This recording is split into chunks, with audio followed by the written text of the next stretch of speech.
Assalamualaikum warahmatullahi wabarakatuh. Perkenalkan, kami dari kelompok 7, kami dari Provinsi Jambi, ingin mempresentasikan tentang hasil kerja kami. Pertama-tama, kami akan melakukan perkenalan, dimulai dari Gubernur. Silakan Gubernur. Perkenalkan, nama saya Muhammad Fahri Arifin sebagai Gubernur Provinsi Jambi.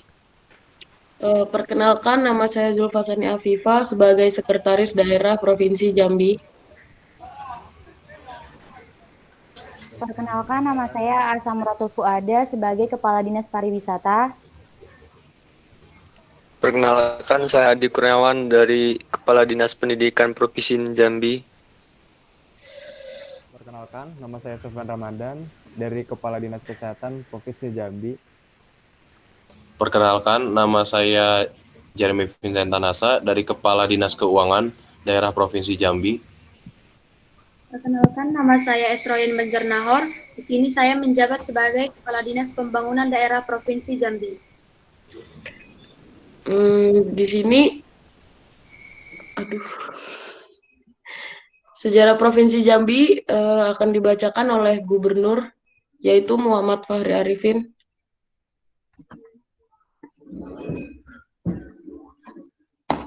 Sejarah Provinsi Jambi. Nama Jambi muncul sejak daerah yang berada di pinggiran Sungai Batanghari.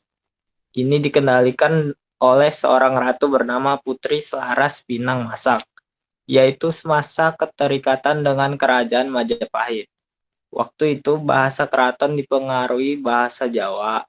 Di antaranya kata Pinang disebut Jambe, sesuai dengan nama ratunya Pinang Masak. Maka kerajaan tersebut dikenal dengan Kerajaan Melayu Jambe. Lambat laun rakyat setempat umumnya menyebut dengan Jambi.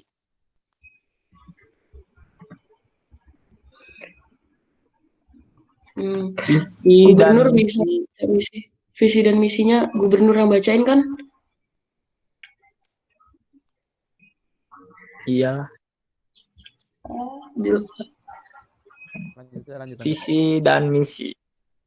Visi, mewujudkan tata kelola pemerintahan yang baik, mewujudkan masyarakat yang aman, tentram, dan damai, menaikkan pendapatan masyarakat lewat UMKM yang lebih baik, mewujudkan pembangunan yang merata. Misi, mengoptimalkan SDA, sumber daya alam, yang ada di Provinsi Jambi, menjaga situasi daerah yang kondusif, dan meningkatkan infrastruktur umum.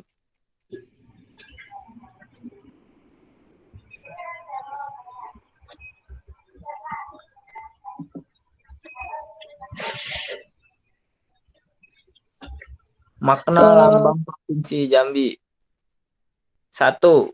Bidang persegi 5, melambangkan jiwa dan semangat Pancasila. 2.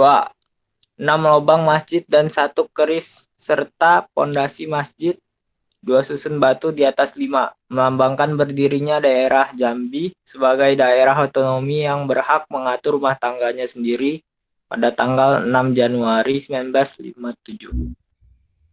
Sebuah masjid, keyakinan dan ketaatan masyarakat Jambi dalam beragama. 4. Keris ginjal, melambangkan kepahlawanan masyarakat Jambi menentang penjajah.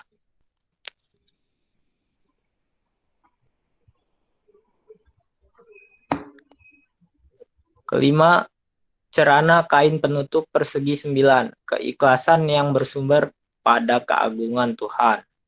6. Gong, melambangkan jiwa demokrasi. 7. 4 garis, melambangkan sejarah rakyat Jambi dari Kerajaan Melayu. 8. Sepucuk Jambi 9 lurah, melambangkan kebesaran kesatuan wilayah geografis Jambi. Di sini untuk bagian Dinas Pariwisata, silakan Aas. Di sini saya akan membacakan poin-poin penting dari permasalahan yang ada di Provinsi Jambi pada bagian Dinas Pariwisata. Permasalahannya yaitu yang pertama kondisi jalan yang rusak dan tidak memadai, yang kedua kurangnya promosi pariwisata, yang ketiga banyaknya sampah yang menumpuk, keempat tidak adanya sosialisasi pada wisatawan. Nah, sedangkan solusinya itu yang pertama perlu adanya rapat antara dinas pembangunan dan dinas yang lainnya mengenai perbaikan jalan. Yang kedua, mengajak masyarakat setempat berwisata lokal dan mengadakan kegiatan event serta turis festival agar menarik minat wisatawan untuk berkunjung. Yang selanjutnya, masyarakat setempat menyelenggarakan wisata serta organisasi pecinta alam dapat bekerja sama dengan pihak-pihak yang langsung terhubung dengan wisatawan agar permasalahan mengenai sampah dapat menjadi perhatian bersama. Selanjutnya untuk bagian Dinas Pendidikan, Adi Kurniawan.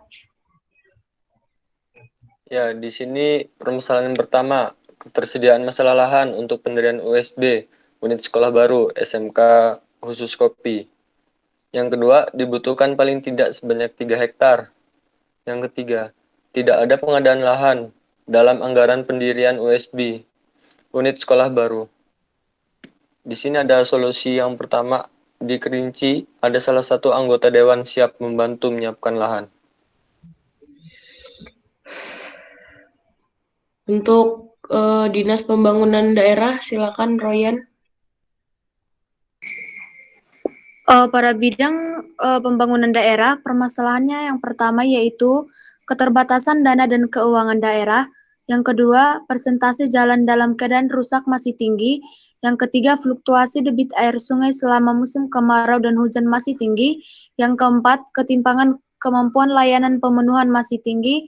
Dan yang kelima adalah infrastruktur air bersih masih terbatas. Di sini kita membutuhkan solusi yang pertama, melakukan peningkatan ekonomi agar pembangunan atau perbaikan dapat dilakukan di Provinsi Jambi. Yang kedua, pemanfaatan potensi pariwisata yang ada di Provinsi Jambi agar mampu menghasilkan dana guna untuk pembangunan daerah.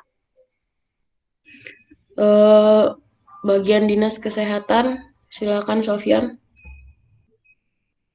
Ya, sekarang saya akan mempresentasikan Dinas Kesehatan. Permasalahannya ya, kurangnya jam pelayanan kesehatan.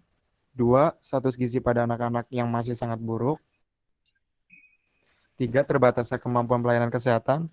4, anggaran daerah hanya sedikit saja yang dialokasikan terhadap pembangunan sarana dan prasarana kesehatan. Yang kelima, kesadaran masyarakat yang masih rendah akan kesehatan dan kebersihan lingkungan di sekitarnya. Solusi atas permasalahan yang terjadi pada Dinas Kesehatan. Yang pertama, meningkatkan penyediaan dan memperluas jangkauan pelayanan air bersih. 2, meningkatkan pemerataan dan kualitas pelayanan kesehatan termasuk perbaikan gizi, serta menambah dan menyebarkan tenaga medis spesialis dan paramedis termasuk bidan daerah pelosok yang masih terletak di Provinsi Jambi. 3, peningkatan penerapan sistem kewaspadaan pangan dan gizi, pemberian vitamin A kepada anak balita. Yang keempat, meningkatkan kualitas lingkungan yang sehat, bersih, dan nyaman, serta ikut berperan serta dalam membangun kesadaran masyarakat bersama. Selanjutnya untuk Dinas Keuangan, silakan Jeremy. Di sini saya sebagai Kepala Dinas Keuangan, di sini ada 2 permasalahan. Yang pertama itu menipisnya pendapatan per kapita dari sektor-sektor penunjang ekonomi di Provinsi Jambi. Yang kedua, pandemi COVID-19 yang menurunkan kualitas ekonomi di Provinsi Jambi. Solusi yang pertama itu melaksanakan peningkatan ekonomi dengan kondisi normal baru atau new normal. Yang kedua, mengembalikan angka pendapatan ekonomi di Provinsi Jambi. Yang ketiga, meningkatkan teknologi agar Provinsi Jambi bisa bersaing di era industri 4.0. Yang keempat, menarik potensi pariwisata dan turis asing untuk mendapatkan kenaikan pendapatan ekonomi yang signifikan. Yang kelima, membuka lapangan pekerjaan bagi penduduk Provinsi Jambi yang ter-PHK akibat pandemi COVID-19.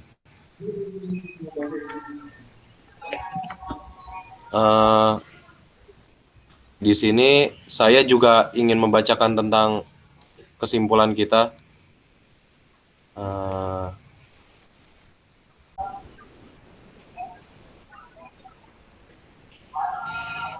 Lama banget lagi. Tunggu bentar dah. Di sini kami memiliki kesimpulan Provinsi Jambi itu berada di tengah-tengah Pulau Sumatera dengan topografi wilayah yang bervariasi. Dengan mengetahui potensi-potensi Provinsi Jambi dan permasalahan-permasalahan di Provinsi Jambi di berbagai bidangnya, maka kita dapat mengajak dan saling berkontribusi untuk memberikan perubahan agar Provinsi Jambi dapat berkembang. Jambi memiliki potensi yang besar di setiap bidangnya, namun memiliki permasalahan yang besar pula. Saran dari kami yaitu saat ini kita berada di fase terburuk yaitu pandemi COVID-19. Pertama-tama kita harus bangkit dari keadaan ini, lalu menjalin hubungan yang baik antara seluruh kepala dinas beserta gubernur dan sekretarisnya, agar kita bisa memikirkan rencana untuk masa depan yang lebih baik.